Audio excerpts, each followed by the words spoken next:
This is why I have trust issues. I understand. You were supposed to be here 5 hours ago. My alarm went off for 4 hours.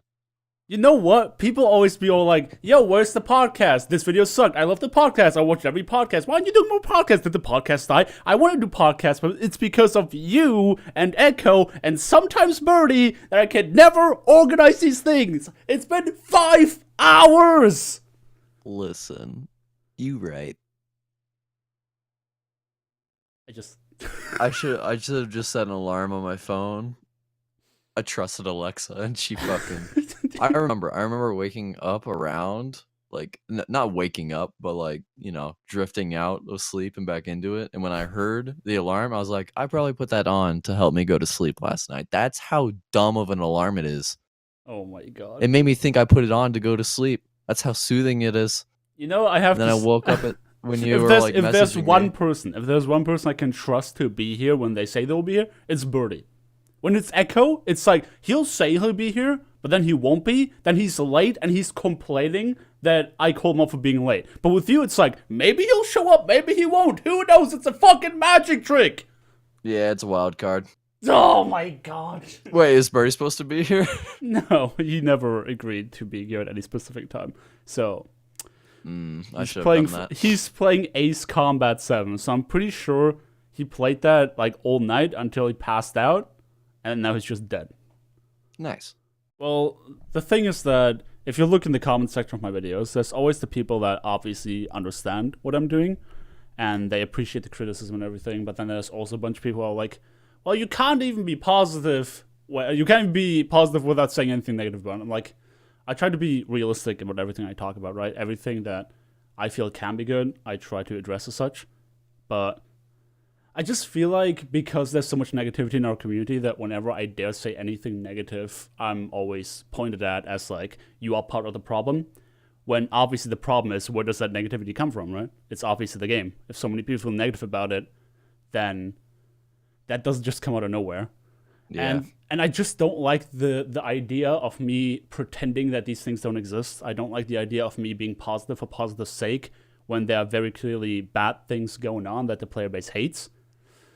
But really what bothers me the most is that, and that's my own fault obviously, based on the picture that I give people on YouTube with the content I make, people probably think I fucking hate the game. They think I probably sit there with crossed arms whenever I'm queuing. Oh, I hate every second of this. When in reality, I actually have a lot of fun very often I play this. Like, I'll get angry when I have to play the game when I don't feel like it. Like when my friends, the two that are here, try to force me into playing it. Wow. And like some dumb shit happens, I get really angry really quickly. But most of the time when I play Overwatch on my own, it's like, I queue up, I play a few games. If the games don't go well, I literally just close the game again and play something else.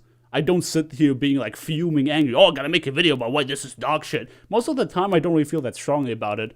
But when I do feel strongly, is when I read comments, when I read forums, when I read Twitch chat, when I see streamers react. And I just feel like because my channel tries largely to talk about community-related issues, and the community is so occupied with everything they feel negatively about, that's kind of reflected on my channel. And I think I just lack the creativity to not make it all seem negative, and I just don't really know what to do about it, TBH. I like what you said about how it being indicative of how the community feels and how that reflects on your channel, because I think that's a pretty big part of it. It's a massive part. You wouldn't believe how often people, like, when I used to stream, they would, like, obviously I would talk to chat, or when people come into Discord, they're like, hey, what about checking out this game? What do you think about this? Or do you mind giving this game a look? And people are usually very surprised when they find out how many games I have already played and how many games I'm actively playing right now. It's like this like small slice I give away from myself on my channel that's obviously Overwatch focused. It makes it look like I play nothing but Overwatch, and it is my main game. But in reality, I don't only play Overwatch. And in reality, I don't only think about Overwatch. And in reality, I don't only spend all my time thinking negatively about Overwatch. But fact of the matter is also, like, one good example I have is the two videos we did about heroes we would hate to see in the meta versus heroes we would love to see in the meta. The one with the negative, like, the whole, like, hating heroes thing got about twice as many views as the one about heroes we would love to see in the meta. So I think that is partially maybe indicative of the community's mood like as a whole. I don't like the idea of me going the way of so many gaming news channels who all be like super alarmist about everything. I don't like that idea. I think that's stupid. But I also don't like the idea of sugarcoating things. Like, if the game was great right now, I would be saying great things about it, but it's not great to me. And I spent a lot of time playing it, and I feel like voicing that, there's merit to it. But I also see how that seems really counterproductive to my goal when you see it as a viewer. And it's like, oh, you're just bitching every video, no? I mean, you guys, as non-YouTubers, how do you feel about the game? Not when you're like, I'm hurt now. Because we joke a lot about how like, oh, this game is dog shit, or like we encounter something that's like very obviously flawed in another game. We're like, at least it's not Overwatch, and it's obviously like a big meme at this point.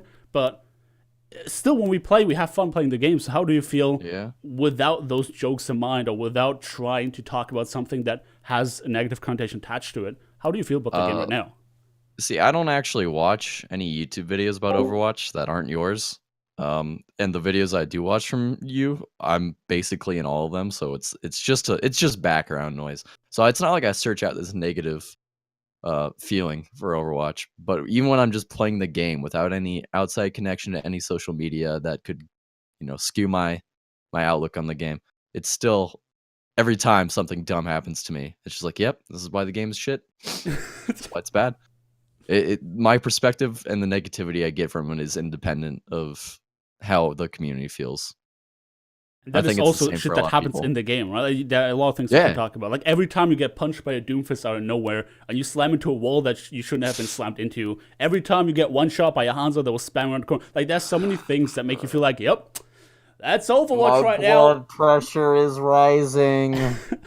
But that doesn't mean you can't have fun playing it, right? For example, when Birdie and I duoed the other day, it was like, there were things that pissed me off. I would be like, shouting for 15 seconds, and then like 27 seconds later something really funny happens. I already forgot about the bad thing that happened. So it's not like, oh, I don't like this mechanic, thus I hate the game, thus I make bad videos, or thus I feel negatively about the game. It's accumulative. It's like there's so many things in the game that keep reminding you why it's gotten quote unquote worse, and it might have a level of like rose-tinted glasses about the past or whatever, but it's just fact that they added more crowd control in the game, not just stuns, but also everything that like juggles you, takes your control away of any kind. Every time Hammond slams into the ground and has like the easiest time of his life getting headshots from Zenyatta, that's frustrating. It's like, why do we need a hero that spins around booping, or like this pile driver ability that takes any air control away from you? Why does this exist? Why does this have to exist? And they added so many of these characters that it's hard not to be reminded of why this game used to be more fun,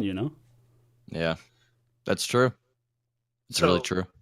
I got like the exact opposite perspective of Nate here. I watch a lot of community videos on YouTube, like regarding what people's opinions are about Overwatch, all those news YouTube videos and all that jazz. But I think like there's an important thing to like clarify here is like, why do certain people have a negative view of Overwatch in certain areas, and why do some other people have different views of it? Because like there's certain things, and I see it all the time, it's been a thing since like season 2, of like, is this really a problem in Overwatch, or are you just salty? Mm-hmm. Yeah. Things like, oh no, I'm never gaining SR, the SR system is flawed. And then you just ask him, well, what's your win rate? 51%? Well, yeah, you've hit your plateau. Okay, that's where you're supposed to be. Yeah. So basically you're saying you're at the skill rating you belong in. It's like, no. Everyone else in the higher skills are just as good as me. You just can't tell because I'm stuck here. And I'm like, no, that's not how this works. You're stuck there for a reason, bro. Like, you're just salty, And it's like, that's not one of the reasons why Overwatch is, quote unquote bad. Mm-hmm. Something like what Cliff just said can be annotated as like, this is one reason why Overwatch can be very frustrating to play sometimes, because it feels like it's taking away control from you as a player to be able to do something, because like, how were you supposed to know that was going to happen? And what could you have done to prevent that? The answer usually is not much except be somewhere else, Yeah. So, in that aspect, it's like, yeah, that's kind of a negative thing. But at the same time, it's like, I don't know how to say this. Like, at what point does it become the player's fault versus the actual game is just not doing something right? Yeah, at what point is it just does it stop me being salty, and where does it start being something that's like largely affecting a lot of players, right? Because the whole like being salty is not just about not getting SR anymore, not accepting that you plateaued maybe. We're not saying the SR system is perfect, obviously, but largely it does what it's supposed to do, and people just won't accept that. But also the examples that I said about like if you get Doomfist Punch or if you get juggled by Hammond, a lot of these mechanics that are really, really annoying are not necessarily broken. And I might be really pissed about something, like getting rando headshot by a Hanzo. Maybe that's not a great example, I know. Like something will one-shot me or something will take control away from me. That doesn't mean it's broken. I'm still going to be salty about it. But again, it's just like, just about that it's cumulative. It happens over and over again. And the more often it happens in a row, like in multiple matches over and over again, and not just the same ability over and over again, but multiple abilities that keep taking control away from you, the more frustrated you get. And at some point, you start pointing fingers, right? You're going to be angry about, like, I don't like Hack. Hack is a stupid ability. I don't like Doomfist as a hero. He's a stupid hero. Shouldn't be in the game. And it's really difficult. He's a dumb hero. Yes. But it's difficult to, like, separate that. Like, which of these heroes are really a problem and which are just creating salt mines, right? And, like, having this discussion is really difficult because of how personal it is depending on which hero you play. Like, people really thought I hate Tracer because I'm a Zenyatta main. When in reality, there was only one Tracer player ever in my history of playing competitive that I literally could not deal with at all because they were that good. And I don't know where that narrative came from. Like, oh, Tracer could easily 1v6. Tracer just one-clips everybody. Even as a Zenyatta main, I never felt like Tracer was overpowered. I just felt like my hitbox was stupid. So, like... Yeah, it is your hitbox. Because if you hit Zen, if you would put your cursor over Zen at anywhere, as Tracer, it's a headshot. Yeah. Like you one clip them so easily. Exactly. So eventually the community just ends up agreeing on a lot of things that are not necessarily factual problems. IMO, obviously I can be just as wrong as anyone else, but in my opinion, Tracer was never overpowered, didn't need the nerf, especially considering the meta that followed. Like, why did she have to be so weak in the face of the fact that Brigade was just about to be launched and stomp her anyway? Imagine if she still did 400 damage per pulse bomb. Yeah, exactly. The meta could be so different. Exactly. And I just think she was a very skill rewarding hero, and she scaled very proportionally with how much you put into, right? Which is not every hero in this game. You can be a very skillful Brigade player and still only be minorly more effective than somebody who's really bad at it. So I know there's a lot of these things in the game that definitely create these salt mines. You know, it's funny you bring up the Tracer thing. I never really thought about it. Like, the only Tracers in the entire world that actually scare me are all professional and semi-pro players. And I'm not even joking. Exactly. Haven't played against me, Like, Omega. when I play... No, I'm serious, Nate. Like, when I play Lucio or even Zen, like, the only Tracers I'm actually, like, terrified... Sometimes they'll get the lucky one clip every now and then. That happens with everybody. But, like, the only ones I'm, like, consistently, like, this guy's going to absolutely beat the crap out of me in, and there's nothing I can do about it, are, like, all professional and semi-pro players. Other than that, none of them really bother me. I never even thought about it. Like from an objective standpoint, I never even thought about that. Is there a problem with Tracer? Obviously not. I also think is there a problem with you playing around her? Maybe. Yeah, perhaps, yeah. Maybe you shouldn't run Zenyatta if your team does nothing to protect you and you can't position yourself well enough and you just keep getting farmed. Maybe you should swap to Lucio. Maybe you should swap to something else. Now you have Brigade as a choice. But I also think, because Nate and I have been playing so much Division lately, and we also tried Anthem, and we played a bunch of games together, and I feel like the one thing that we came to the conclusion yesterday was that the amount, like, the fun you have in a game like Division or World of Warcraft is very predictable. It's very calculatable. Like, I know that when I hit up Nate, like, yo, want to play some Division, and we play for 3 hours, we know we will have fun for 3 hours. Nothing more than the same mission, too. Just playing that over and over again. Like, even if we just run Lexington over and over again, like, we have fun in this game. It's very predictable. And you can't have that in Overwatch. In Overwatch, because it's a PvP-only game, obviously, there are more random factors. But if the amount of fun you have in a game is more random in your PvP hero shooter than in a random loot-based game, then that's kind of a problem. And I do have to say, though, that the difference in these games is also the highs are much higher, right? Like, the reason I still play Overwatch is because the highs of having fun are so much higher than in any other game. When I raid Ital de Zor, or whatever the fuck that new raid is called, it's a really fun raid. I like the mechanics they put into it, and I've been having a great time with my guild. And again, it's very predictable fun. I know I'm gonna be enjoying the 3 or 4 hours that we're spending in that raid every night, or twice a week at night.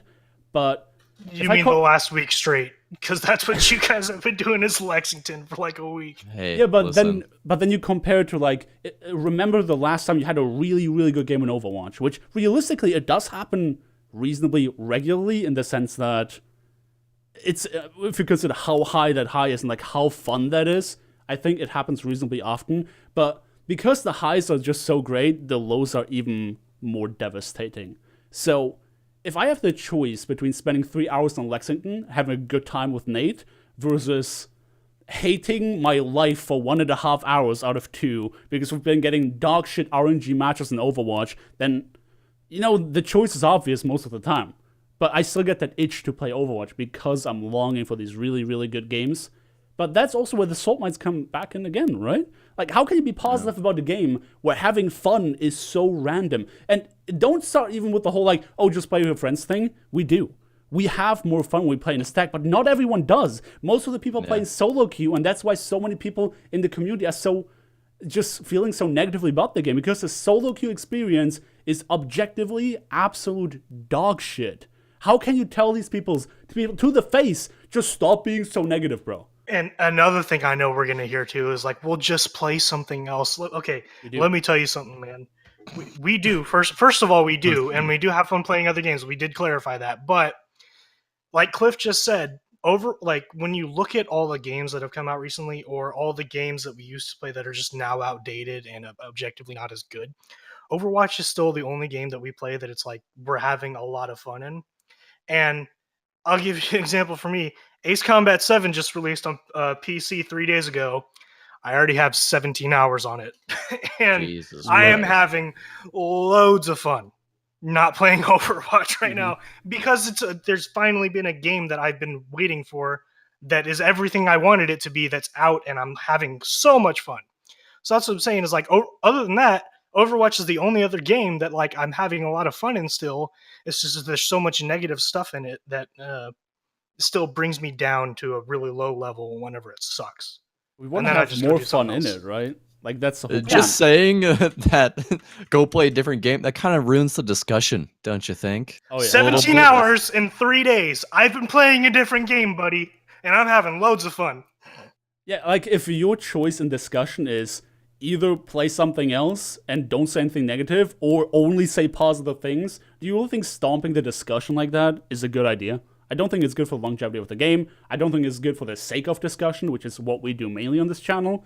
It's just overall a bad practice. Why do people need to shut up when there are obviously things going wrong? In fact, I would say the other way around, where if you have fun playing the game and you share yourself having fun, that's great, but don't tell other people to shut up only because you don't see the bad things. Like, Fallout 76 was an objectively terrible game. There were still people who had a lot of fun in that game. They played with their friends, they enjoyed it for what was there, they didn't want to see the flaws, and that's great. If you do that with Overwatch, I'm obviously not going to sit here being like, stop having fun, you don't realize how miserable you should be. I don't try to do that. I'm just trying to talk about the game that I really like, that I want to be better because of how much I like it. And it's not going to get there if we always just zip up our mouths and never talk about the obviously bad things. And one thing that makes me really sad is the Overwatch League. Because Overwatch League, there's nothing in this game that makes me want to play it more than watching the Overwatch League outside the game. Because the Overwatch League to me is really hype. I love watching it and I love learning from it. And I get so sad when I see people commenting negatively about it, but I see where it comes from. Because we know that resources were funneled away from the game to the Overwatch League, and we could have had more great features in the game, more content in the game if Overwatch League didn't happen. It didn't happen. And that's such a bitter aftertaste that I try to ignore, and I can ignore, and I can have fun watching Overwatch League, but others cannot. Do I run around and tell people, stop hating Overwatch League because it took resources away from the game? No, I don't, because it's a fair criticism. It's there, I can see it. Preach. Preach it, brother. Imagine if Overwatch League never existed, and all the money that was dumped into that, where okay, like the pro scene was kept the way it was running with all the community-driven tournaments and stuff. Mm-hmm. You know, those guys weren't paid a lot.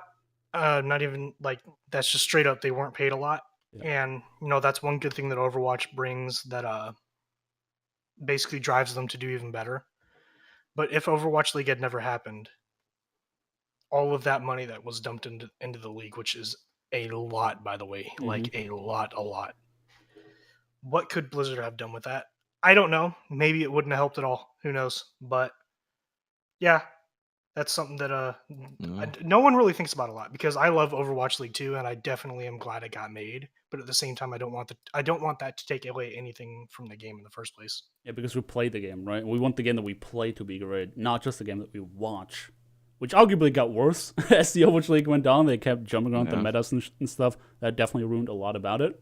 So I'm glad that this time in Season 2, they tried to synchronize the patch cycle for the game with the stages in the league, which I think is a good decision. And I do think that everyone who plays competitive and likes playing competitive should watch the Overwatch League, because it does a great educational service if you are willing to learn what the game is about at the highest level, and you can learn some things for your lower level matches, or even if you just learn text for your own hero by spectating a specific player if you have the All Access Pass, which I don't recommend buying if you don't care about that feature, because honestly, it's not great value unless you're a fan of the Overwatch League. If you're not a fan and you just want to learn, I don't know that the value is that great. But I got a Lucio emote. Fair. Yeah, you can't say anything about that. How expensive was the first All Access Pass, though? It was like 20. Well, okay, I think if you have Twitch Prime, it's like $20 or $25, and I think without it, it's like 30 or 35, if I'm not mistaken. Okay, because I paid 15 for the Season 2 pass, and they gave you 200 Overwatch League tokens, which is, if you were going to buy 2 skins anyway, that's already $10 of value. That's basically $5. Yeah, and then you also have a 20% coupon for merch, which I guess is what they want to do to like get the money back, because it's going to entice someone to buy merch who otherwise wouldn't have maybe bought it, which I guess is smart from a business perspective.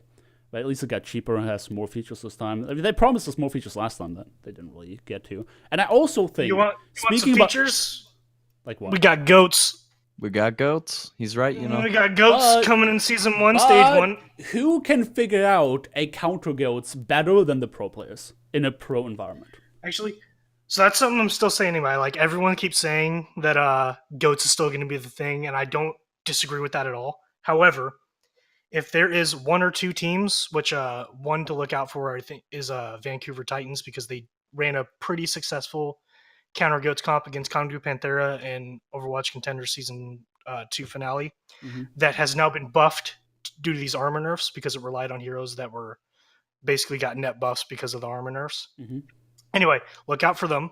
But if someone comes up with a successful counter goats comp, they're not telling anyone else. They're just going to do it. Yeah. Yeah. So keep an eye out, because it could still happen. You know, someone can roll out and just like, what is this team comp they're running? This isn't goats. And then all of a sudden they just roll through everybody. And before people say, why do you keep talking about Overwatch League? It has nothing to do with negativity. I firmly believe that Overwatch League not running has an impact on the community. I do firmly believe, too, that when the first season was running, people were overall feeling more positive about the game. There was something they could watch that was hype, there was something that they could watch that was fun, that made them want to play. And I do think that even if it doesn't do anything for you, it will do something for the broader community that's vocal about the game. Particularly the competitive scene, sure, but there are so many casual players too who watch the league just for the sake of enjoying it.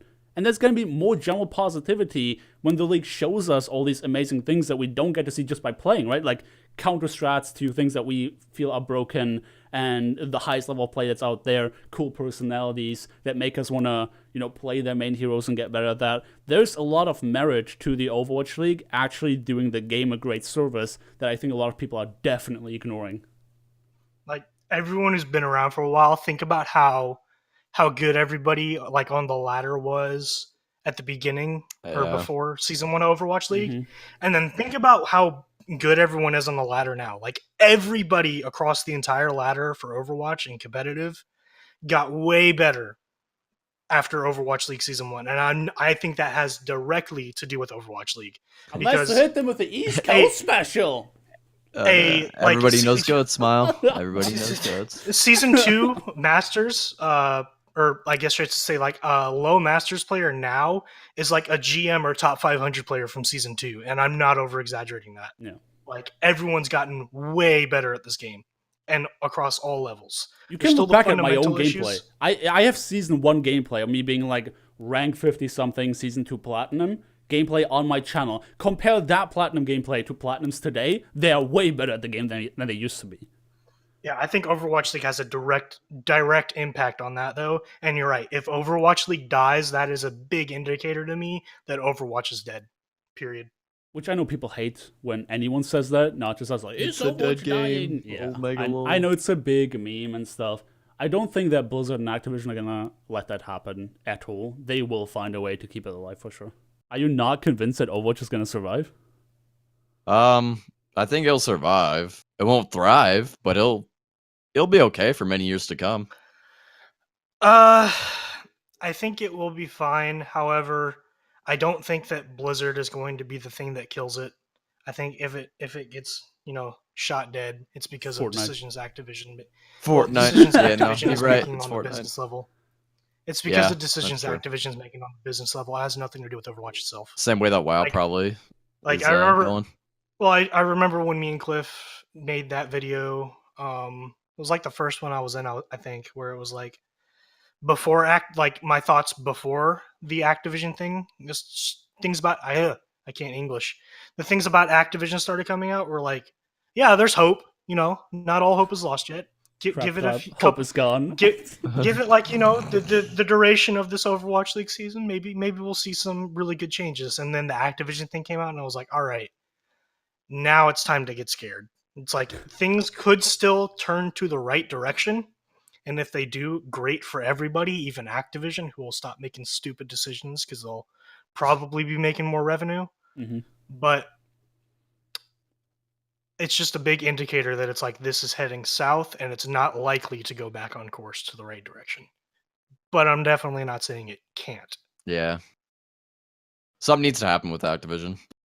Like it has to. Just going away. For both of their games. They're both of their big games. Otherwise, things are not going to go well. I just think, kind of to wrap up this video, to be more specific about my channel, I think that everyone who leaves these comments saying all I do is preach negativity, they're right to a certain extent. Obviously, I always appreciate my core community who understands what I'm trying to do, but I can't expect the broad audience, like people who are not subscribed and don't watch every video of mine, to have any different impression than me just being negative for the sake of negativity, and that's obviously on me. I don't want to excuse my own negative thrive on the channel, so to speak, by saying, oh, well, the game is bad because of everything we talked about today, because it's definitely a lack of creativity from my side that I cannot come up with content that doesn't entirely rely on what the community feels like and the things that I read everywhere, and that definitely affects me to a certain degree, and that's something I gotta figure out. But I hope that you understand from my perspective, even if I have fun playing the game, which whenever I show you like clips from just our sessions playing, you can see that we do have fun, but really nobody cares about that. Like, I'm not a gameplay channel, I'm not a meme channel, which, attracts people who are looking for that more positive vibe.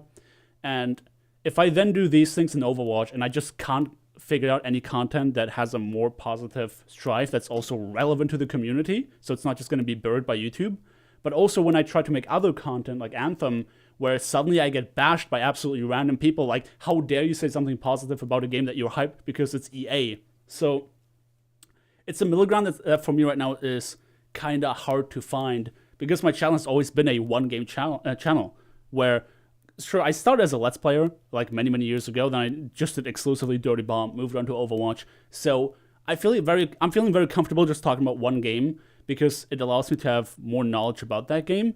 But when it comes to me wanting to branch out now, I don't want to just do Overwatch anymore, because I feel myself falling into a slump of said negativity. So I try to cover against what I'm hyped about, and I will do that even if it's not successful. But it's something that you have to keep in mind. Like, my own point of view on these things is affected by the things I read.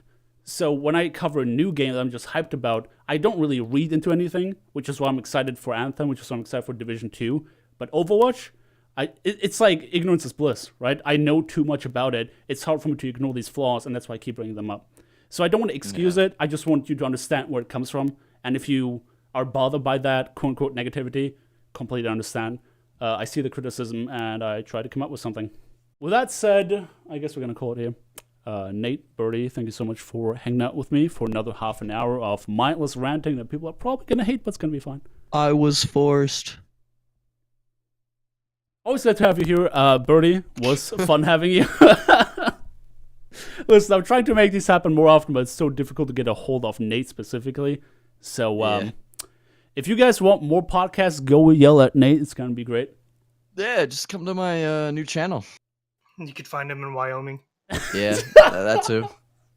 Negative Ramos. Negative Ramos. All right. Time to grind Lexington for 13 hours. Hell Time to yeah! grind Let's Lexington. get it, Let's dude. go, dude. Thanks for watching. Leave a like on your way out if you enjoyed the video. Subscribe and hit the notification bell. And I hope to see you guys next time. Have a nice day.